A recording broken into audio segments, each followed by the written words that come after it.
I'm going to turn off my camera so I don't appear in the recording. And we'll get started. Okay, now we'll get started. All right, so let me just quickly go back to the terminal. All right, so remember in the previous lecture, we were talking about the path name expansion. So the star or the asterisk expands to all of the files, all the file names in the current directory. Right? So notice that if there are no files, you actually end up with an error here. So there's, I'm currently in a directory with nothing in it. So let me go up one directory. Right. So if you use the star, it expands to all of the file names in your directory. Right. Now, remember what the expansion does is it replaces the star with every file name in the directory. So when you type ls star, that's the same thing as typing ls file 1, file 2, file 3, file 4, file, et cetera, et cetera, et cetera, for all of the files and directories, for all of the non-hidden files and directories in your current directory. Right? If the star expands to a directory name, then it lists the contents of that directory. Right? So for directory A1, it lists all of the stuff that's in A1, but it doesn't. It's not recursive, so it doesn't go into A1 and list all of the stuff that's all of the directories, for example, that are in 0, 1, 2, 3, and so on. The question mark is similar, right? So the question mark also causes an expansion to occur. So, for example, if I type lsfn question mark dot shell, I think dot sh, yeah, right. Then this expands to anything that matches fn any character dot sh. Right. So that's identical to writing ls fn1.sh space fn2.sh space fn3.sh and so on and so forth. So it turns out there's lots of these expansions, 7, I think, available to you when you're working in the terminal. So there's something called brace expansion. So brace expansion is a mechanism for generating strings that follow a particular pattern. So brace expansion has the following form, right? So there's some string called the prefix or preamble, right? And then there's another string called the postscript or the postscript. And then there's some expression inside of braces, right? So the expression has a particular form. Right, so I'll tell you about the expression in a second. So what's the preamble? The preamble is just the string that appears at the front of every generated string. And the postscript is the string that appears at the end of every generated string. Right? So the preamble and the postscript can be empty. So they're optional. The expression is the part that generates the part of the string between the preamble and postscript. So for example, here I've got a brace expansion, right? So I've got A, comma, B, comma, C. So what this means is this will expand, that thing there, right, will expand to A space B space C. I'm just going to quickly change into this directory here. Okay, so echo, you can see that, right? So if I just type in A, comma, B, comma, C, that's just going to echo A, comma, B, comma, C, right? So that's the string A, comma, B, comma, C. Right? I use the brace expansion, right? That's going to produce 3 different strings, right? There's nothing in front, there's nothing in back, right? So it's going to produce 3 strings A, then it's going to produce the string B, then it's going to produce the string C, right? So if you press enter there, you get 3 different strings, right? A, B, and C. It's important that you do not have the space after the comma. If you want to, you can do something, you can use dot dot to indicate a sequence. So this will do, so 0.9 will give you back the 10 strings, 0, 1, 2, and so on up to 9. Let's try that. Echo.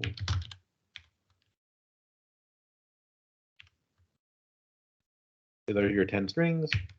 If you do 9, 0, it's smart enough to count down. So it can automatically count down. So this is one way, for example, to generate a sequence of numbers, right? Yeah, a sequence of digits. Sorry. You can count between numbers as well, right? So echo 10, 20. So that'll count from 10 to 20, right? Similarly, 0 to 20 will count from 0 to 20. You can go in steps you can take, sorry, you can change the step size. So instead of counting by 1, you can count by 2, for example, right? You cannot use the step sizes, all the numbers have to be integer values. Right? If you ever want to work with floating point values in Bash in a script, then so I guess, well, hang on, let me back. This Bash doesn't have any good way to work with floating point numbers. So if you want to work with decimal values, then normally you have to find a program that can handle the decimal values. Right. So for the purposes of working at the command line, you're more or less limited to working with integer values. You can go between individual characters. Right? So I can go from A through G, for example, which is handy. Right? That's a lot easier than writing A, comma B, comma C, comma D, all the way up to G. Right? And you can also specify the step size. Right? So I can skip every other letter as well. So that's one way to generate a pattern. Right. Here's an actual example of why you might want to use this type of expansion. So it's pretty common that, so there's a lot of applications or use cases where you want to store stuff according to its date, right? So for example, I might, if I do photography, right, it's common for photographers to store stuff, well, for some photographers, to store stuff by date. So they'll have a folder called 2017, right? They'll have another folder called January or 1, February or 2, or something like that, right? And so on and so on and so on, right? And they'll store their work according to its date, right? Similarly, for me, when I teach, right? So all my teaching stuff is stored in directories like by year and term. Right? So it's not unusual to have these directory structures that have that follow some sort of pattern. If you want to, you can quickly make a whole series of directories by using a brace expansion. Okay? So make dir, remember that's the command that makes a directory, right? You remember how this works. So if I do make dir A, B, C, that'll make 3 directories, A, B, and C, right? If I use a brace expansion, I can make a whole bunch of directories all in one shot, right? So 2021, right? Now what's that going to do? That's going to give you the strings 2017, 2018 through 2021. What's this going to do? Well, that's going to give me the strings, 01, 02, 03, 04 up to 12, right? Combine it all together. Okay, what do you end up with? You end up with, right, 30, 2017, 18, 19, 20, 21.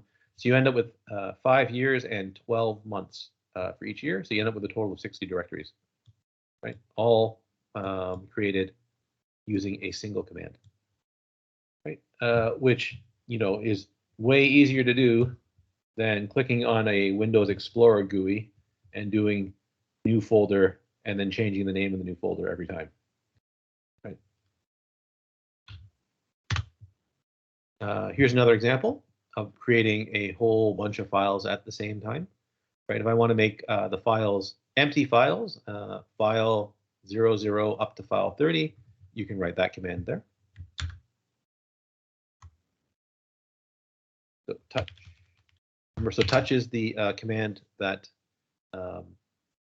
changes the update time of the modification time of a file. If you give it a file name of a non-existent file, it makes the file for you. So this is going to make the files. This is going to make the 31 files named file 00 through file 30 all in one shot. This is from last year, so you don't have assignment 1 yet, although it should come out this weekend, I hope. So the assignment structure from the directory structure from assignment 1 last year, they had a bunch of directories 0 through 9. Each directory also had 10 directories called 0 through 9. Right, so you can generate them using this command here. So let me just drag this over. I do make dir. Number minus p will make the parent directory if it doesn't exist.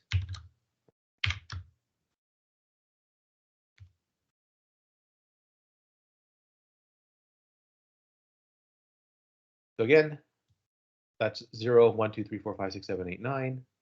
That's the same thing, right? So you're going to get 0, /0, 0/1, 0/2, and so on and so on. Right? So if I do that, right?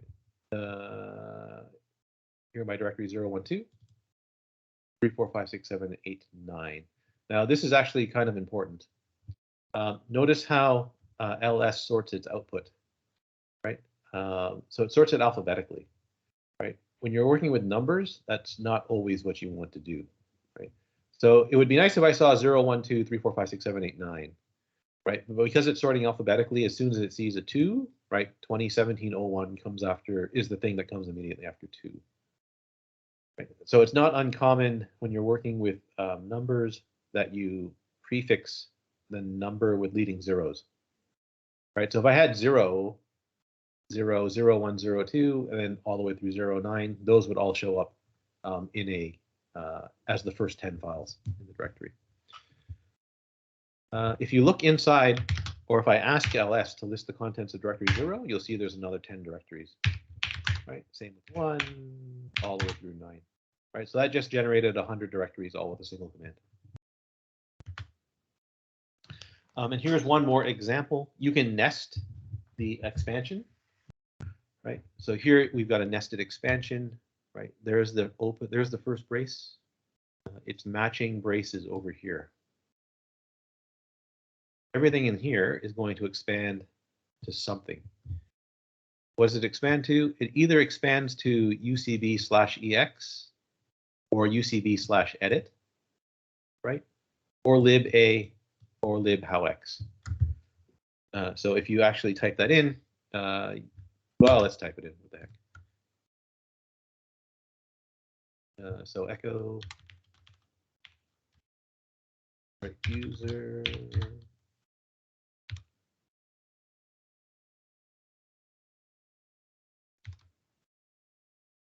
I'm just going to do the first part. No, let's do the rest. Lib. All right. /a.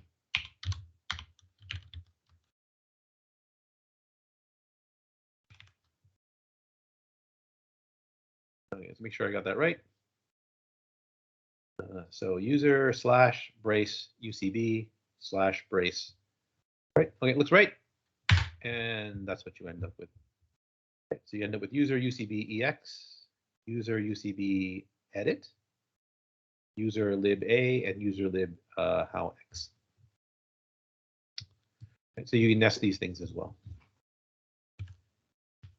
So the brace expansion is one way to generate simple patterns of strings.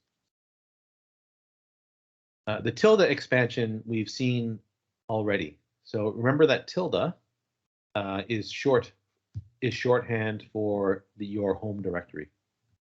Right. So if I typed in cd tilde, that would immediately take me to my home directory. So currently I'm in home Burton XYZ. cd tilde takes me to home Burton. Right. Okay, now on a multi-user system, you can write tilde and then someone's username. And that means the home directory for that particular user. So on this, on my installation of Linux, I've created a user called Homer Simpson. So if I do tilde Homer Simpson, that takes me to the directory home, root home / Homer Simpson. Right, so tilde followed by the username takes you to the home directory for that, means the directory for that username. Right.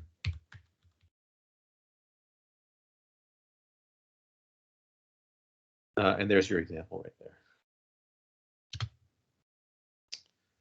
there. Parameter expansion. So this is the fourth expansion. So parameter expansion is used with the variables. And for the time being, we're not really using any variables yet. So this is more useful when we talk about shell scripting. But if you use the $, followed by a brace, followed by a variable name, that substitutes the value of the variable for all of this. Right? So in other words, all of this gets replaced with whatever value is stored in that variable. Here is an example. Right? So the command print env prints the variables in the environment. So it prints the so-called environment variables. Now, what are environment variables? Okay, so an environment variable is a named object that contains data used by one or more applications. That's a bit confusing. All it is, an environment variable is a variable, right? It has a name and a value. They are defined in your current shell, right? So the shell has a bunch of, you're allowed to define them as well. So you can define your own environment variables. So they're just variables that the shell happens to know about. And why are these useful? Well, they're useful because any process, so anything you run in the shell has access to those environment variables, right? So you can sort of think of them as being global variables for the processes. So for any program that you run in your shell, right? They have access to those environment variables. Oh, if you print the environment variables, right? That prints all or some of the environment. Right? So if it prints the values of the specified environment variables, right? If no variable is specified, it prints the name and value pairs for all of them. Okay, so let's do that. See what's inside, or what my particular shell, what environment variables my particular shell has. Right? Your shell is going to have different environment variables depending on how it's set up. Right? In particular, Mac is going to have very different environment variables. So I know I have a lot of them, so I'm going to pipe the output of print environment to less so that we can look at them one page at a time. So you can see there's an environment variable called shell, right? And that just defines what is my current shell. Right? So it turns out it's the bash shell. Ubuntu happens to have this environment variable here, which tells you the distribution name. Right? Name is the name of my computer, or at least what the Windows subsystem for Linux thinks is the name for my computer. PWD is interesting. So there's an environment variable called all caps PWD that stores the current working directory for the shell. Right, so you can see that that's currently home Burton XYZ. If I change directories, this will change. Right, this is useful because often a program running in the shell needs to know what is the current directory. Right, how does it know what it is? Well, it can just look at the variable PWD. And there's a whole bunch of other things here too, right? So if you keep on going, it turns out there's quite a lot.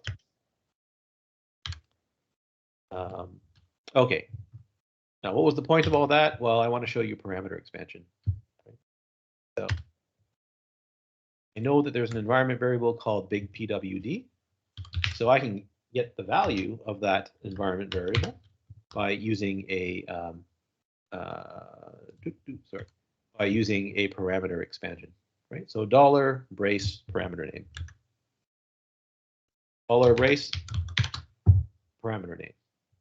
Right? And that prints out home Burton XYZ. Right? And you can do that for any of the environment variables. Right? So for example, what else would be interesting here? Well, I can do ls colors. Colors. right? And it spits back all of that, right? So the parameter expansion lets you get the value of a variable. We're going to use that a lot more when we talk about scripting next week. Your shell is capable of doing integer arithmetic, so it cannot do floating point arithmetic, right? So if you want to do floating point arithmetic for some reason, you have to find another program or command, right, that can do the floating point arithmetic for you. In the shell interprets everything as a string, right? So if you type in a number like 1, 2, 3, it doesn't really know that that's the number 1, 2, 3, right? It thinks it's the string 1, 2, 3. So you need a particular type of expansion to indicate to the shell that you actually want to do arithmetic with these values, right? So you use the double parentheses for arithmetic expansion. Now, normally when you're working on the command line directly, so when you're typing some command into the shell, you're not very often using double parentheses, right? It's not very often that you're trying to do arithmetic straight in the shell.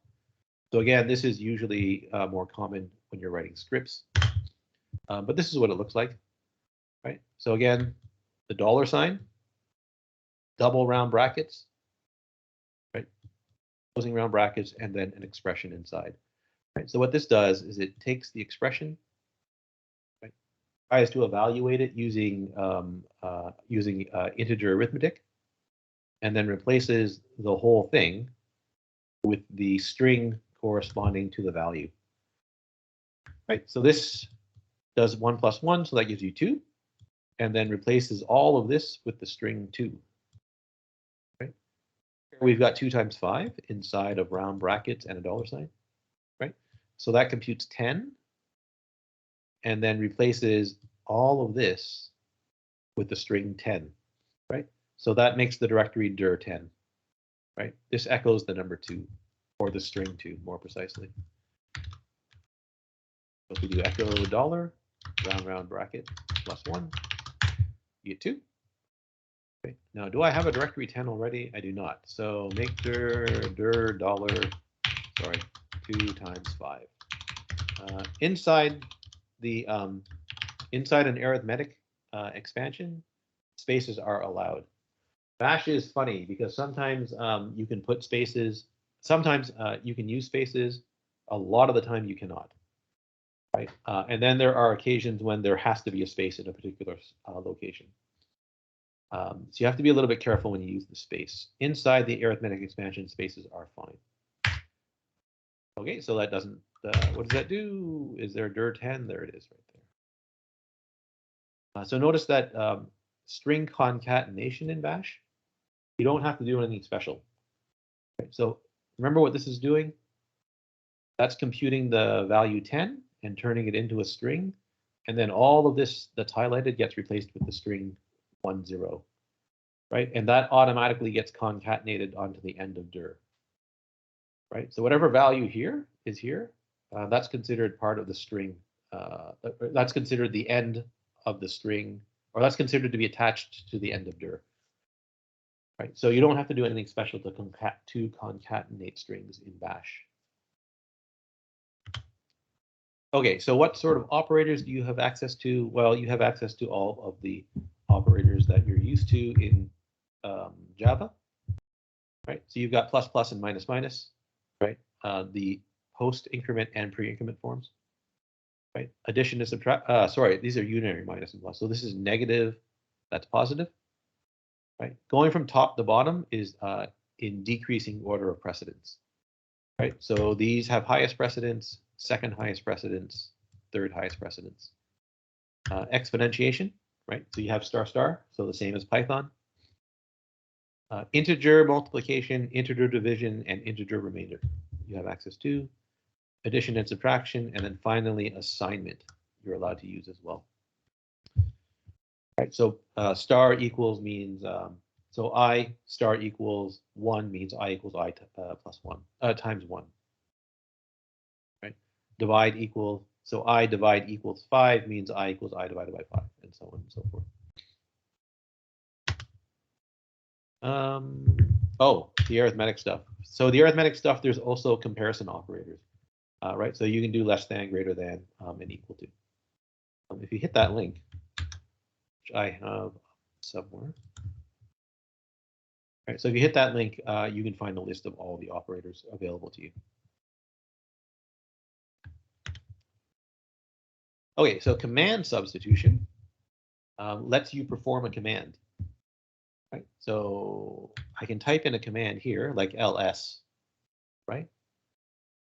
And so if you use a command substitution, ls will run, right? It'll generate its output, and then all of this, and then its output gets substituted for all of this. That allows the output of command to replace that. The command, right? When you run the command, what happens is the command, the shell starts a new subshell. The command runs in the subshell, and then the output of the subshell gets copied back and replaced and replaces whatever this is. This is useful in shell scripts to store the output of a command in a variable. So for example, I might want to store, if I want to know everything that's in the directory, I can run ls, right? Put it into a command substitution and then store the result as a variable. Right? So I can list all the contents of the directory and stick it in a variable somewhere, which is occasionally useful. Okay, now this is especially useful when a command does not read standard input for input. So remember, commands can take their input either directly as command line arguments, which is how ls normally works. Right, so remember ls, you can type in an argument here, right, and it will list the contents for that file, right? But if I just type ls on its own, right, it lists everything, all the non-hidden files in the directory. Now, what if I wanted to type in ls, right, press enter, and then manually type in the files that I want information on, right? So in other words, what if I want ls to read standard input for its arguments, right? Well, ls is one of the few commands that does not read standard input. So if you wanted to do something like this, and I'm not saying you should do something like this, but if you wanted to do something like this, right, you can use a command substitution to do that.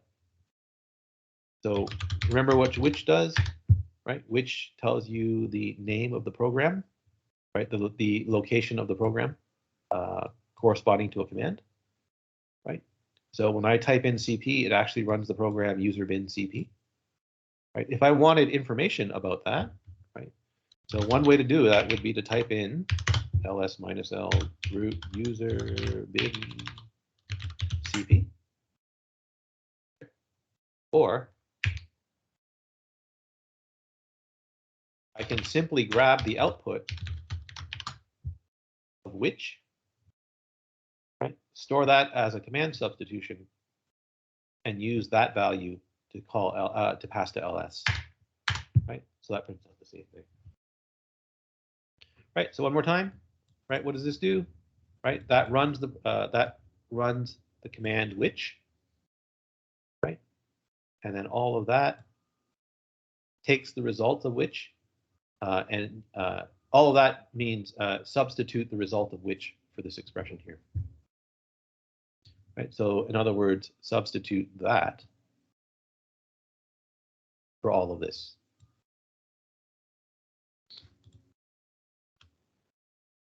And you can take like an entire pipeline, substitute the results of the pipeline using a command substitution.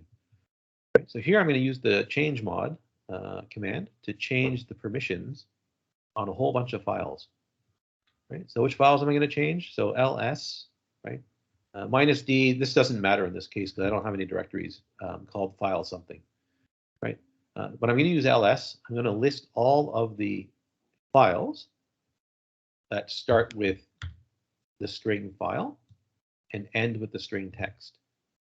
Right, now remember I created those a few minutes ago, right? I created those 31 files earlier. So I want to list all those, and at pipe the result of ls to head, the program called head, Now, what does the program head do? Output the first part of files, right? Okay, so head on its own prints the first 10 lines of each file to standard output. You can specify how many lines get printed using -n, right? So I write -n1, that'll give me the first line, right? -n2 will give me the first two, and so on and so forth. So I'm going to run ls. That's going to print out 31 things, right? I'm going to send the result to head, so that's going to take the first 10. Let's see what happens there. So ls file star text, pipe that to head. There you go. Right, you get the first 10 files instead of 31. Right. So the first 10. If I just want the first one, I can do that. The first two, the first three. Right. Now I can capture the output of all of that using a command substitution. Right. So sorry, let me pull. Hang on, let me do it this way. There we go. So I can capture all of this output, and now I can change the permissions on all of those files. Right? So change mod. So so change the permissions for the current user, which is me, right? -w, take away write permission, right? On the first 10 files, whose name is file followed by something followed by txt. -l file star. Now, so when I do the long listing for all the files named file something text, right, you can see on the first 10, right, I no longer have write permission on those files. Right now, the write permission is still on the all the remaining files, right, the remaining 21 files. Right, so there's an example of when you might actually use a command substitution on the command line itself directly.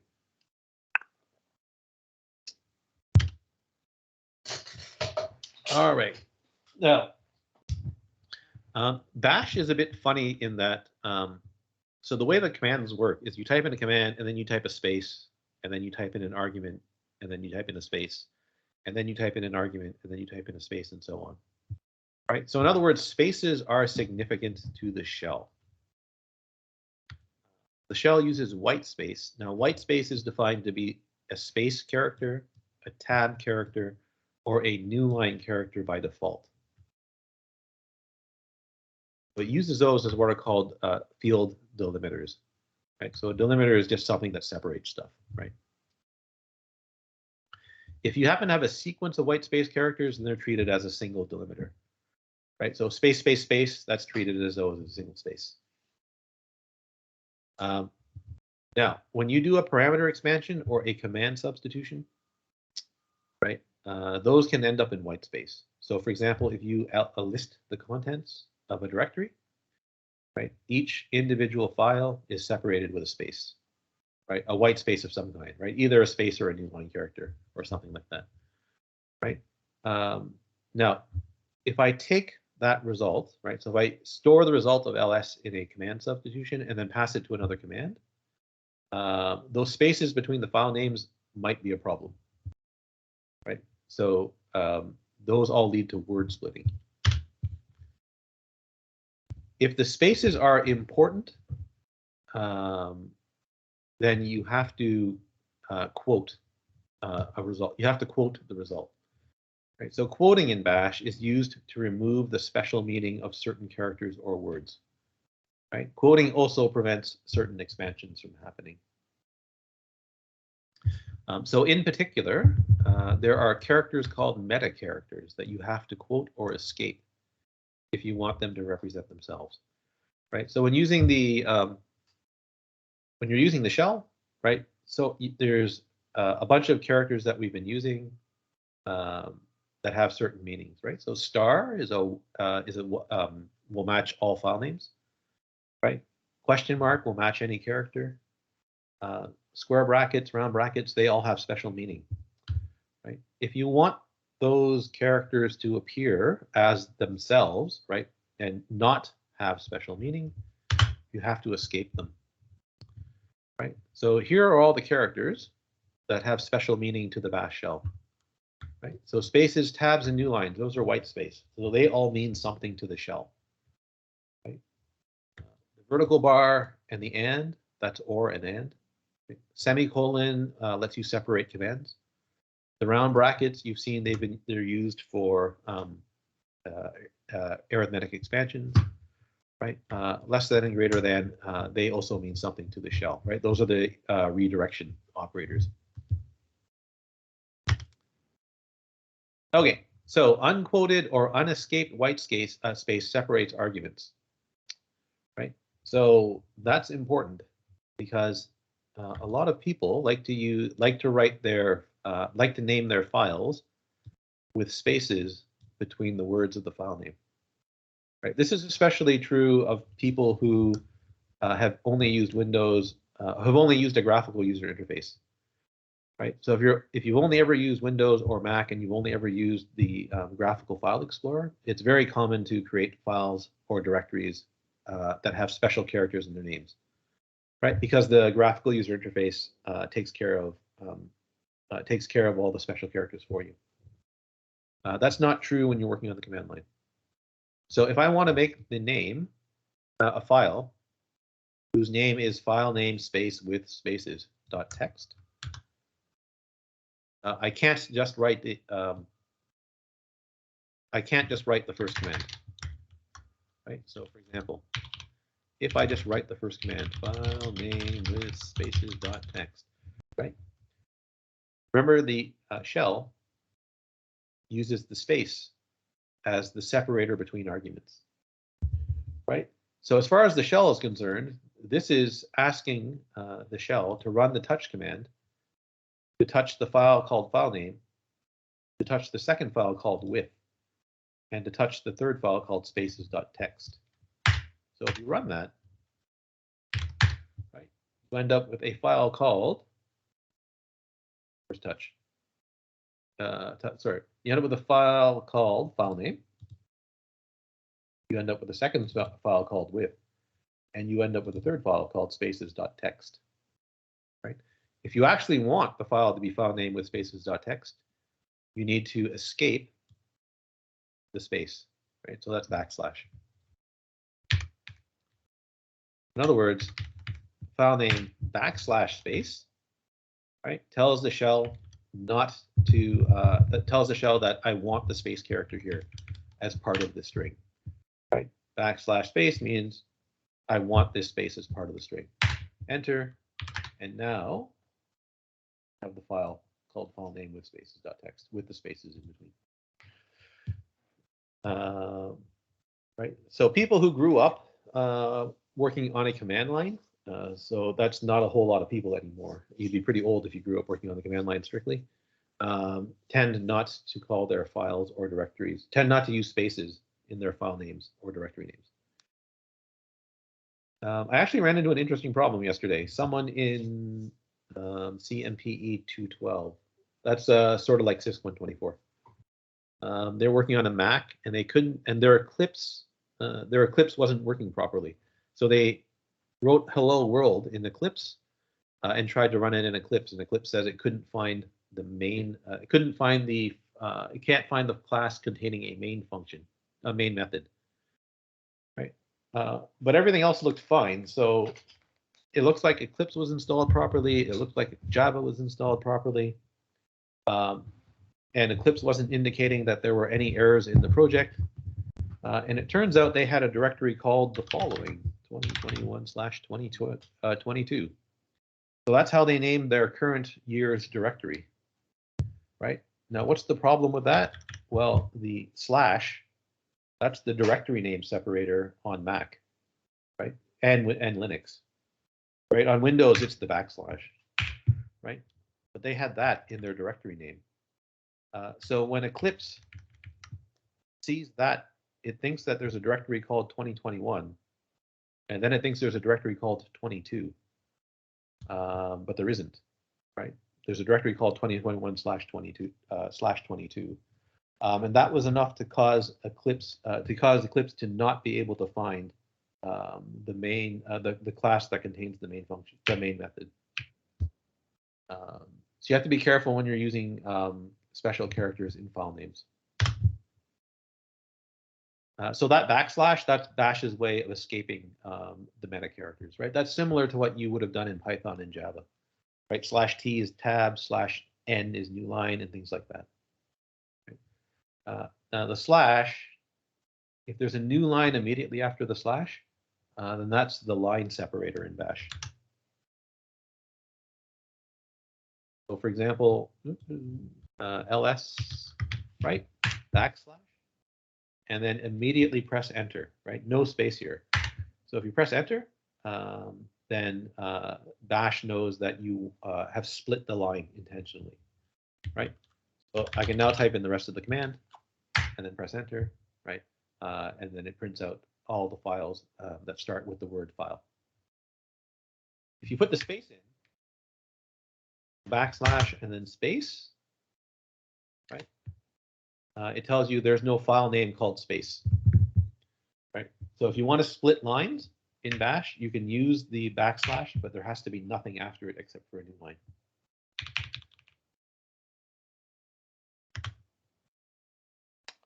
Single quotes. There's a difference between single quotes and double quotes. Single quotes preserves the literal value of every character within the quotes. Right. So in other words, if you put a string inside single quotes, none of the characters in the string are interpreted as special characters. Now, that's a bit of what you can't do though is you cannot use single quotes, and then inside the pair of single quotes, you cannot put another single quote. Right. So that doesn't work. But otherwise, the single quote can be used to express this meaning of any special character, right? So for example, touch. So if I use single quotes, A, B, C, D, E, F, G, right? That will make the file called A space B space C, and so on and so on. Right there. Right. So the single quotes, that suppresses the special meaning of everything inside. And that's not always what you want to do. Right. So sometimes you want to suppress the special meaning of some characters, but not all of them.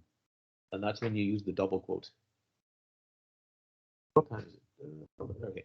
So if you use double quotes, then that preserves the literal value of all characters within the quotes, except for, right? So except for the $, the backtick, and the backslash. Right. We're not going to use the backtick in this course. That's an older way of doing something. So you're not going to see that. But the $, that's used a lot, and the backslash is used to indicate to escape a special character. Right. So if you use double quotes, $, still has its special meaning. Backslash still has its special meaning. You don't have to worry about history expansion. We're not really concerned about that in this course. Right. So in other words, $, backtick, backslash, they all retain their special meaning. Well, $, and backtick always retain their special meaning. Backslash retains its special meaning when it's followed by one of the following. Right. So if you've got the $, the backtick, the single quote, the double quote, the backslash itself, or the new line, then the backslash is still significant. Right. So in other words, if you want to create a string that contains a single quote in it, then you double quote the string and you put backslash single quote. So $, keeps its special meaning inside of double quotes, which means you can write stuff like this. Okay, so we saw the arithmetic expansion earlier, right? So you know that $, round bracket, 1 + 1, right? That computes the value 2 and then substitutes the value 2 for everything here, right? So that's going to print 2. Now, if you use the single quotes takes away the special meaning of everything inside. Right? So if you use single quotes,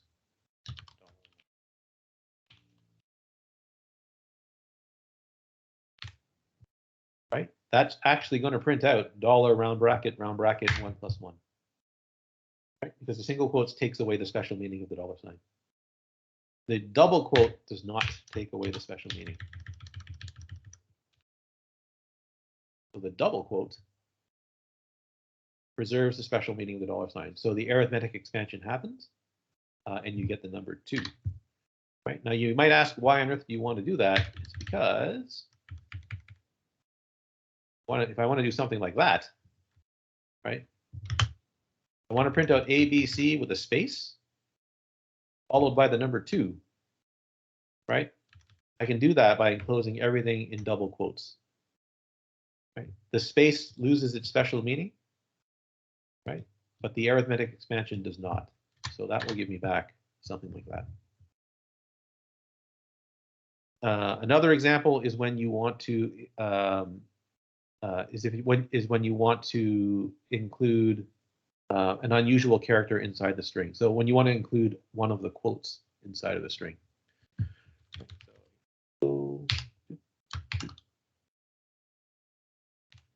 Again, single quotes suppresses the special meaning of everything. Right. So this will actually print the string with a hello in double quotes. Right. Alternatively, you can escape the double quote using the backslash. So both of those work in that example. So inside double quotes, word splitting, path name expansion, tilde expansion, brace expansion, they're all suppressed. Right? So does that mean, right? That means, so inside double quotes, right? If I want to do, so echo file star, right? So it suppresses the path name expansion, right? So in other words, that star will not expand to everything that matches to all the files that start with the word file, right? That will just print file star. Right? Don't put the double quotes in, right? Now path name expansion happens, and you get that instead, right? The other ones, it also suppresses tilde expansion. Right? So if I echo tilde, right, that just prints the tilde. Without the double quotes, tilde expansion happens. Right? So that expands to my home directory name, and you get that instead. Right? And the same thing with brace expansion. Now, the double quotes, inside double quotes, parameter expansion still happens, arithmetic expansion still happens, command expansion still happens. Right? So you have to remember which one of the expansions still occur inside of double quotes. I guess, how much more is there? Okay, so there's, let me just finish off the last 2 slides and we'll stop here. So command substitution or command expansion still occurs inside of double quotes, right? Now, this is important because sometimes you need the double quotes to prevent word splitting and maintaining format of the output, right? So if I type in the first command there, suppose I want to print out the string this has, and then a bunch of spaces, and then some, and then a bunch of spaces, then an extra space. If I try to do that without the quotes,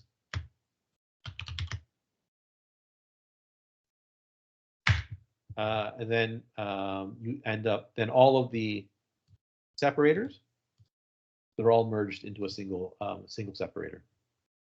Right. So in other words, all of these spaces, they just get replaced with a single space. If you want to preserve the spacing, right, you need to use double, or you need to use the double quotes in this case. Double or single quotes in this case. Right. Now remember what cal does? Right. Cal prints out a nice formatted calendar. Right. To use a command substitution, right, to store the results of cal and then echo it, print it to the screen, you end up with this. Right. And you end up with that because there's a new line here, but as far as bash is concerned, right, and there's extra spaces here, right? But word splitting happens there. So in word splitting, all of these get merged, all of these spaces get merged into a single space, right? The new line gets converted to a space, right? And so you end up with that. If you want to preserve the formatting,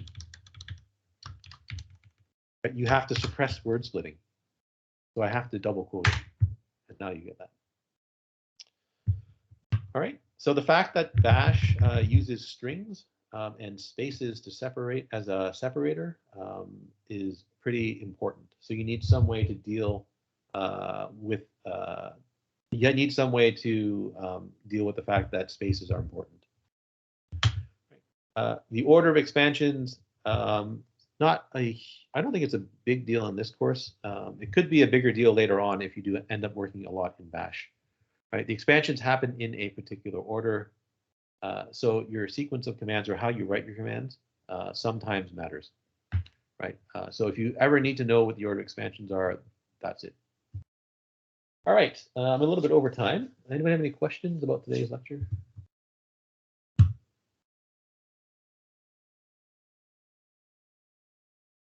Okay. I'm not seeing any questions.